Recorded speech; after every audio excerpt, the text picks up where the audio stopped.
नमस्कार दोस्तों, आपका बैंगलोर यूनिवर्सिटी हिंदी चैनल में स्वागत है। आज हम सपनों की होम डिलीवरी उपन्यास पर चर्चा करेंगे, जो थर्ड सेमेस्टर बीकॉम के पाठ्यक्रम का हिस्सा है। इसके रचनाकार महान लेखिका ममता कालिया जी हैं। चलिए इसे समझते हैं।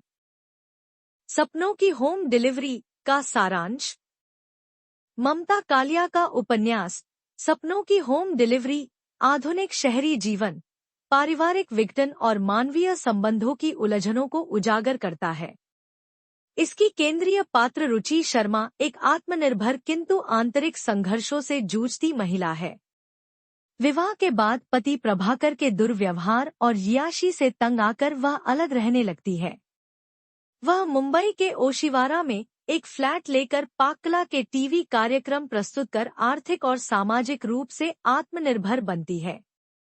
वह पाक्कला में किसी औपचारिक प्रशिक्षण के बजाय पारिवारिक अनुभव और विदेशी चैनलों से सीखी प्रस्तुति शैली के आधार पर सफल होती है। उसके नाम से 5 भाषाओं में अनुदित व्यंजन पुस्तकें भी प्रकाशित होती हैं।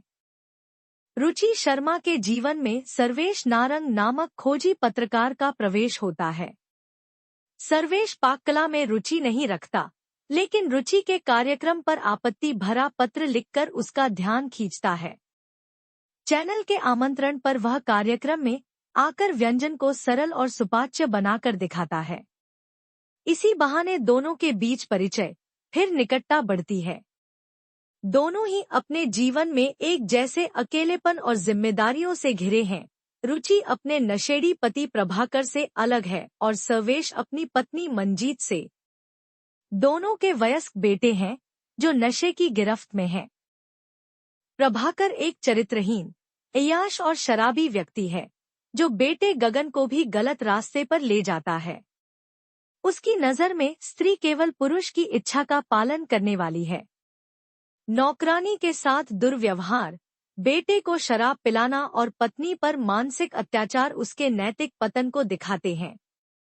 दूसरी ओर सर्वेश नारंग का बेटा अंश भी मां की उपेक्षा और गलत संगत के कारण नशे में डूबकर मर जाता है। यह दोनों स्थितियां आधुनिक परिवारों में माता पिता की असफलता और बच्चों के बिगड़ते जीवन को रेखांकित करती हैं। रुचि शर्मा अपने बेटे गगन को बचाने की कोशिश करती है, लेकिन पिता के असर में गगन भी मां से दूर होता जाता है। अंततः जब प्रभाकर उसे घर से निकाल देता है तो वह मां के पास लौट आता है। इस बीच रुचि सर्वेश को गगन के बारे में नहीं बताती, जिससे दोनों के रिश्ते में तनाव पैदा होता है। कैफे कॉफी डे में हुई बहस के दौरान सर्वेश का गुस्सा चरम पर पहुंचता है और वह सार्वजनिक रूप से रुचि का गला दबाने पर उतारू हो जाता है। इसके बाद रुचि अपने बेटे की बुरी आदतों को देखकर उसे भी घर से निकाल देती है। गगन नशे की हालत में सर्वेश को मिलता है, जो उसे अस्पताल ले जाकर उसकी जान बचाता है। सर्वेश को गगन में अपना खोया हुआ बेटा अंश नजर आता है। अंततः सच्चाई सामने आने पर सर्वेश गगन और रुचि दोनों को अपना लेता है। इस उपन्यास के माध्यम से ममता कालिया ने दिखाया है कि आधुनिक जीवन में बाहरी सफलता और आत्मनिर्भरता के बावजूद भावनात्मक खालीपन और रिश्तों में तनाव बढ़ रहा है। पारिवारिक विघटन, उपभोक्तावाद और नशे जैसी समस्याएं आज के समाज की सच्चाई हैं। फिर भी लेखक यह संदेश देती हैं कि आत्मसम्मान, जिम्मेदारी और संवेदनशीलता के साथ जीवन में सामंजस्य बनाकर संबंधों को पुनः स्थापित किया जा सकता है। इस तरह सपनों की होम डिलीवरी आधुनिक समाज का दर्पण और रिश्तों में संघर्ष के बावजूद आशा और पुनर्स्थापन का संदेश देने वाला उपन्यास बन जाता है। सपनों की होम डिलीवरी के संदर्भ के साथ व्याख्या और विशेषताएं। नहीं, जब तक अंश था, एक रिश्ता तो था। रिश्तों में इतनी जान होती है कि वे प्लेटप्यालों की तरह नहीं टूटते। हम बार बार उनमें पट्टी बांध कर काम चलाते हैं। संदर्भ। प्रस्तुत पंक्तियां ममता कालिया के उपन्यास सपनों की होम डिलीवरी से ली गई हैं। यह उपन्यास आधुनिक परिवार और टूटते बनते रिश्तों की सामाजिक वास्तविकताओं को चित्रित करता है। प्रसंग। रुचि शर्मा और सर्वेश नारंग के बीच यह संवाद उनके पारिवारिक और मानवीय संबंधों को स्पष्ट करता है।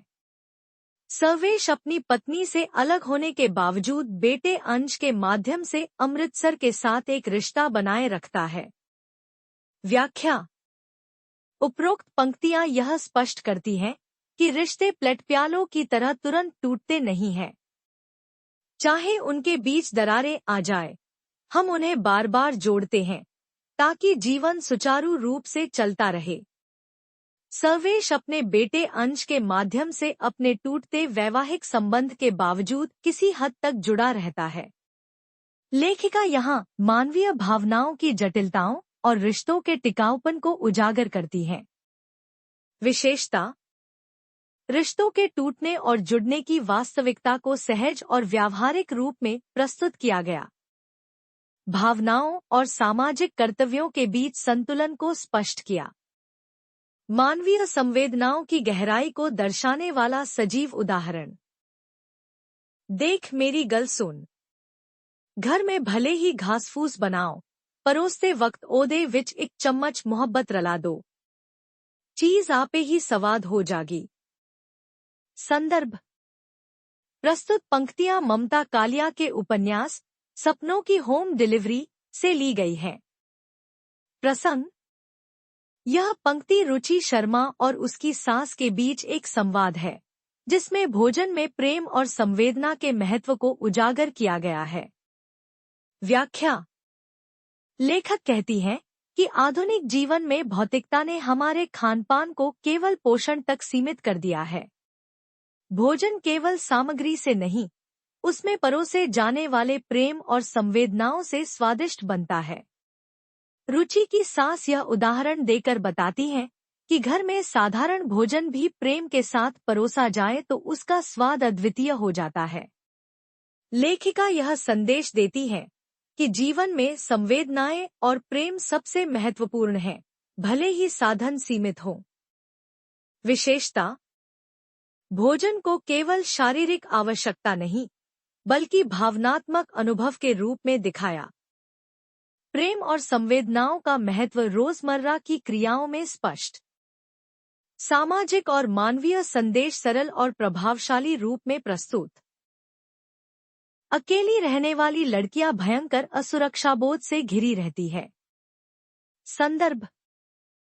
प्रस्तुत पंक्तियां ममता कालिया के उपन्यास सपनों की होम डिलीवरी से ली गई हैं। प्रसंग। यह पंक्ति आधुनिक समाज में एकाकी जीवन व्यतीत करने वाली लड़कियों और महिलाओं की मानसिक स्थिति को उजागर करती है। व्याख्या। लेखिका बताती है कि कैरियर और स्वतंत्रता पाने के लिए आज लड़कियां अक्सर अकेले फ्लैटों या किराए के मकानों में रहती हैं। सुरक्षा की आधुनिक तकनीकें उपलब्ध होने के बावजूद भी उन्हें निरंतर असुरक्षा का अनुभव होता है। उनका मन हमेशा सतर्क और चिंतित रहता है। यह पंक्ति समाज के बदलते स्वरूप और महिलाओं के व्यक्तिगत अनुभवों के बीच असंतुलन को दर्शाती है। विशेषता। अकेले जीवन में महिलाओं के मानसिक संघर्ष को उजागर किया। आधुनिक समाज और तकनीक के बावजूद असुरक्षा की भावनाओं को रेखांकित किया। सामाजिक यथार्थ और व्यक्तिगत अनुभव का सामंजस्य प्रस्तुत। रुचि को तत्काल अपने बेटे गगन का ख्याल आया। कल को वह भी ड्रग्स लेने लगे तो उसे रोकने वाला कोई न होगा, क्योंकि उसका पति प्रभाकर शर्मा वो खुद ऐसी है। संदर्भ। प्रस्तुत पंक्तियां ममता कालिया के उपन्यास सपनों की होम डिलीवरी से ली गई हैं। प्रसंग। यह पंक्ति रुचि शर्मा की मानसिक चिंता को दिखाती है, जब वह अपने बेटे गगन की सुरक्षा और कुशलक्षेम के बारे में सोचती हैं। व्याख्या। रुचि शर्मा का बेटा गगन अपने पिता के नशे और बिगड़े स्वभाव से प्रभावित था। उपन्यास में दिखाया गया है कि मां का प्यार और चिंता कितनी तीव्र और सजीव होती है।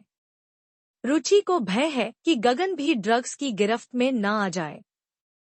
यह पंक्ति मातृत्व और एकाकी जीवन में महिलाओं की जिम्मेदारियों को उजागर करती है।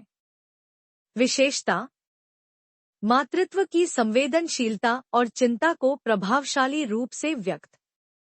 एकाकी जीवन में माता की मानसिक व्यथा को उजागर। सामाजिक और पारिवारिक परिस्थितियों में व्यक्तिगत संघर्ष की गहराई। 1 मार्क क्वेश्चंस। प्रश्न: सपनों की होम डिलीवरी उपन्यास के रचयिता कौन है?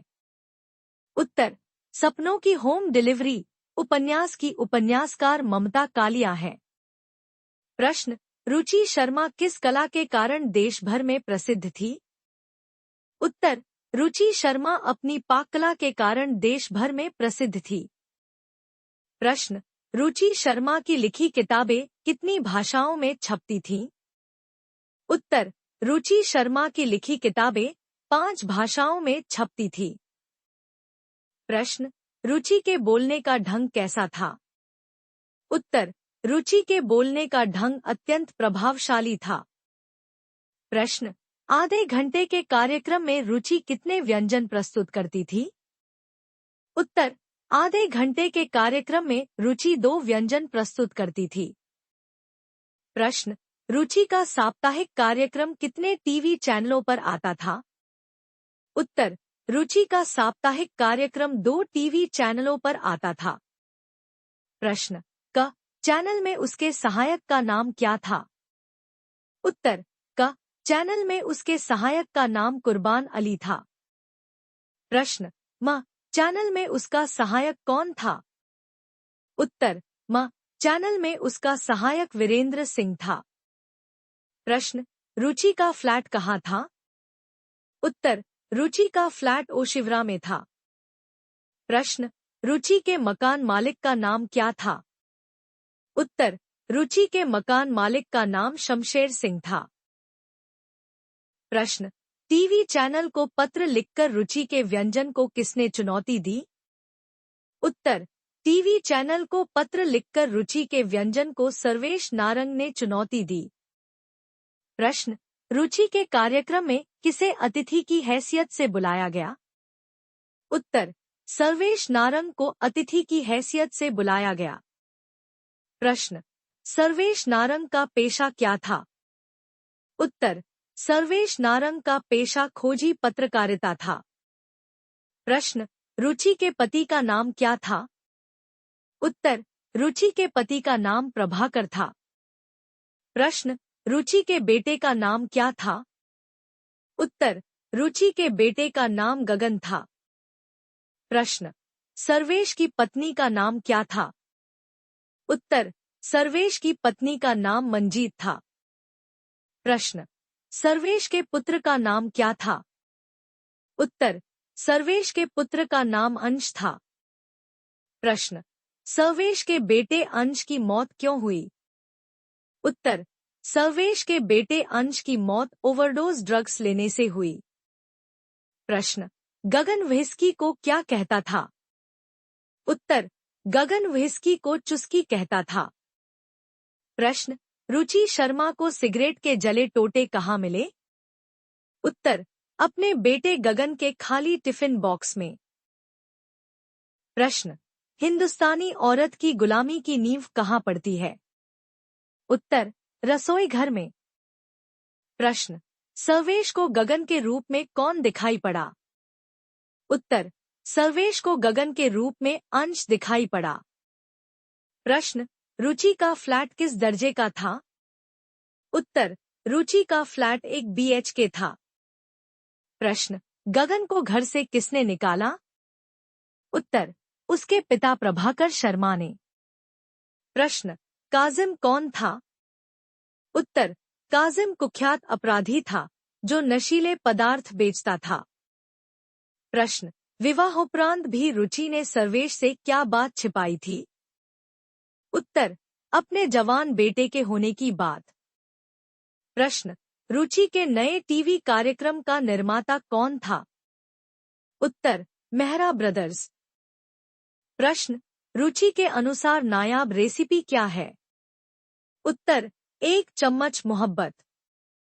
प्रश्न: माँ से पैसे मांगने का दबाव गगन पर कौन बनाता था? उत्तर, उसका पिता प्रभाकर। प्रश्न, प्रभाकर के मन में स्त्री की छवि कैसी थी?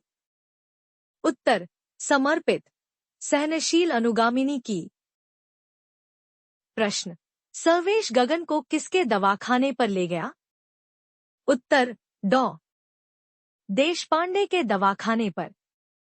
प्रश्न, सपनों की होम डिलीवरी किस बात को केंद्र में रखकर लिखा गया है? उत्तर, नए जमाने के करवट बदलते रिश्तों को केंद्र में रखकर। प्रश्न, सरिता बाई ने प्रभाकर शर्मा पर क्या आरोप लगाया?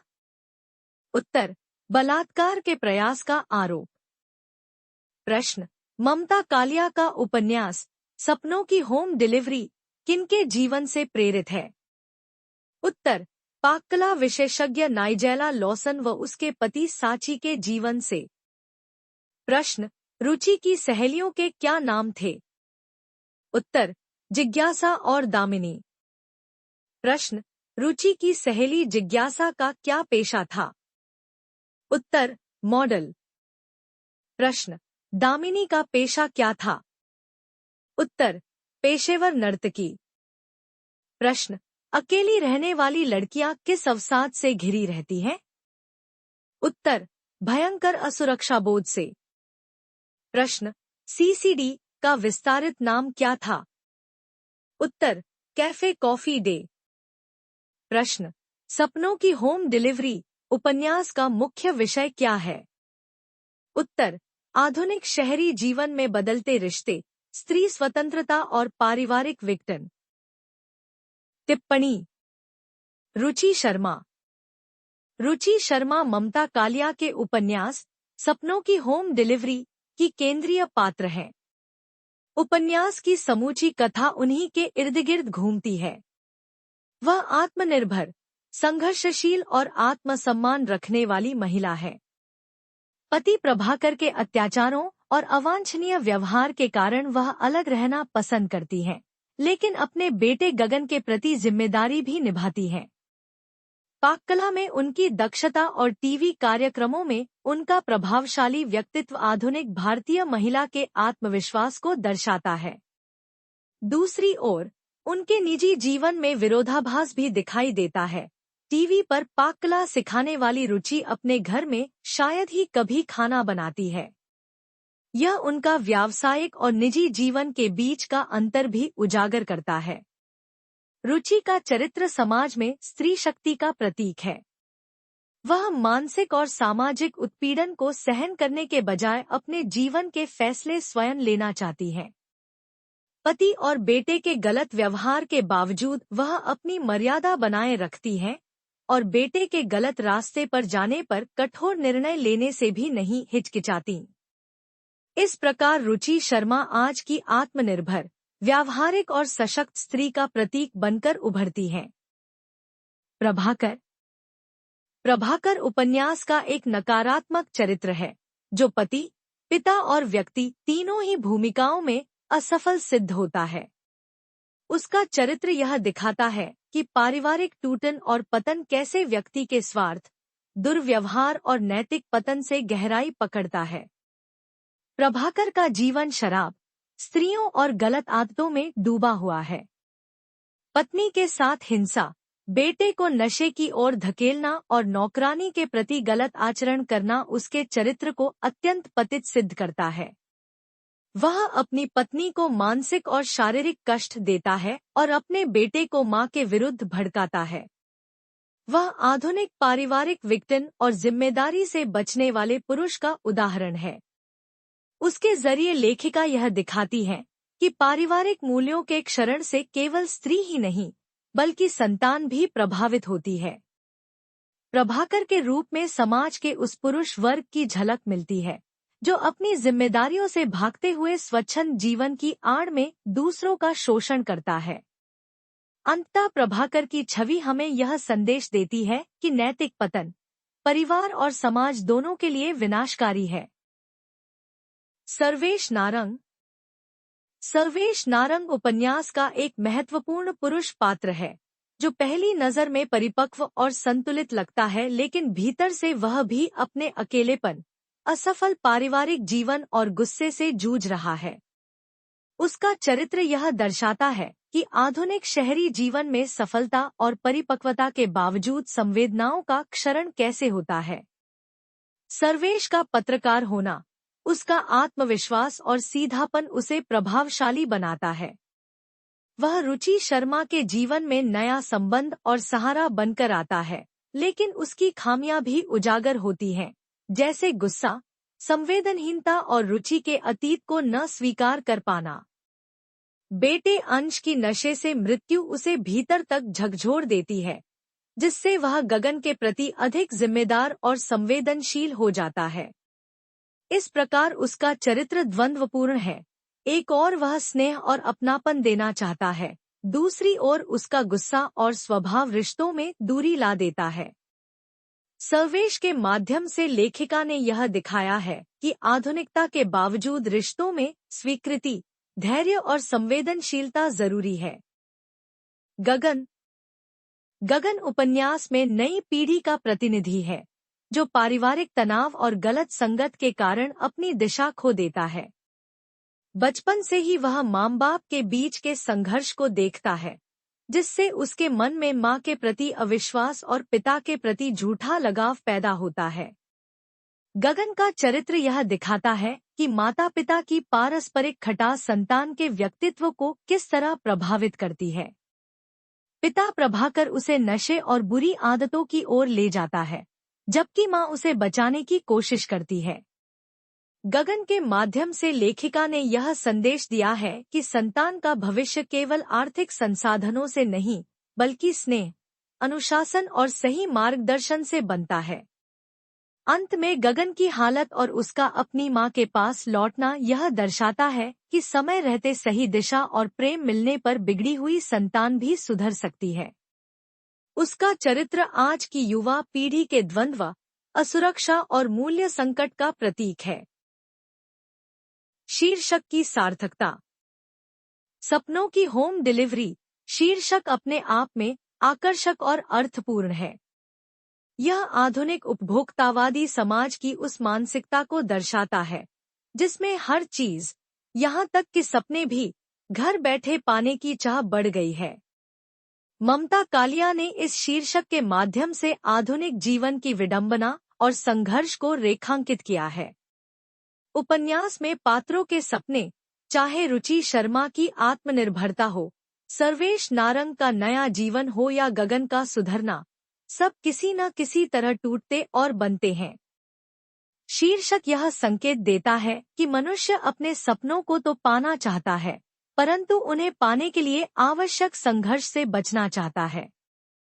उपन्यास का अंत यह संदेश देता है कि चाहे आधुनिक जीवन कितना भी व्यस्त और मशीनी क्यों न हो, सच्चा सुख रिश्तों, संवेदनाओं और नैतिकता में ही है।